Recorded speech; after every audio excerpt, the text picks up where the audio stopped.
में पास में, तू फिक्र बिल्कुल मत, तू सो जा, तो प्रभु तेरे साथ हैं और मैं भी यहाँ इस कमरे में हूं, तो डर किस बात का है। बच्चे ने फिर कोशिश की सोने की, उसको फिर नींद नहीं आई।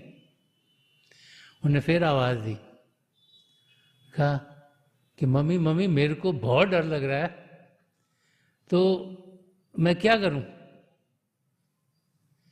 तो माम ने उसको फिर जवाब दिया कि तू क्यों छोटी छोटी चीज़ों से डर रहा है, तू ना आंखें बंद कर और प्रभु को याद कर, तो तेरे को कोई डरने की बात नहीं है, तू सो जा। तो बच्चे ने जवाब दिया कि ये तो ठीक है कि मैं प्रभु को याद करूं, पर मेरे को ना कोई मेरे साथ चाहिए। जब मैं पहले होता था तो मेरे साथ सोती थी, मेरे को साथ में चाहिए ताकि मुझे लगे कि कुछ शरीर है, मैं हाथ लगा के देख सकूं, कि मैं जान सकूं कि मेरे साथ कोई है। तो वो हालत हमारी भी हो जाती है। हम भी चाहते हैं कि हमें कुछ प्रभु दिखें, हम उनकी नज़दीकी पाएं। तो फिर संत महापुरुष हमें समझाते हैं कि जो शिष्य है, जो प्रभु को जानने की कोशिश कर रहा है, प्रभु को पहचानने की कोशिश कर रहा है, उसका जो अकेलापन है वो दूर कैसे होगा। दुनिया में तो हम देखते हैं एक एक एक के हमारे साथ छूटते चले जाते हैं। छोटे बच्चे होते हैं, भाई बहन हमारे अंग संग होते हैं, माँ बाप अंग संग, बड़े हो जाते हैं, पति पत्नी अंग संग होते हैं, और बड़े होते हैं, हमारे बच्चे अंग संग रहते हैं।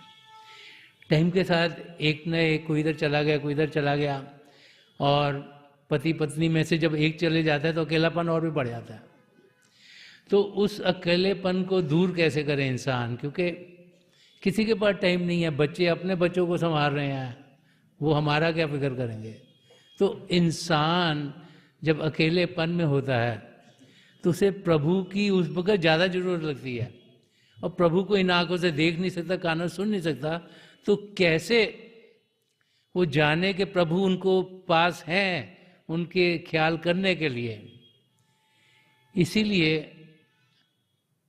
बार बार बार हमें समझाया जाता है कि इन आँखों से, इन कानों से हम महापुरुषों की नज़दीकी पा सकते हैं, और जब उनकी नज़दीकी पाते हैं तो हमारे अंदर वो भाव आ जाते हैं कि कोई हमारी मदद करने वाला है। और इसीलिए बार बार बार जब हम महापुरुषों के लफ्ज़ों को पढ़ते हैं, हमें यही समझाते हैं कि प्रभु हैं, हमारे भीतर हैं, उनको हम जान सकते हैं, पहचान सकते हैं, भारी आंखों से नहीं, इन भारी कानों से नहीं।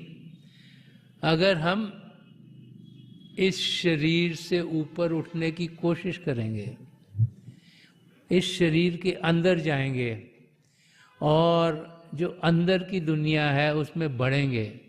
इसीलिए बार बार बार हमें समझाया जाता है कि जब हमें नाम की देन मिलती है तो ये जो शिव नेत्र है, 10वां द्वार है, ये हमारे सदगुरु की दया मेहर से खुलता है, और फिर वो यहाँ टिकते हैं। उनका नूरी स्वरूप, वो स्वरूप जहाँ से रोशनी आ रही है, वो यहाँ टिकता है ताकि वो हमें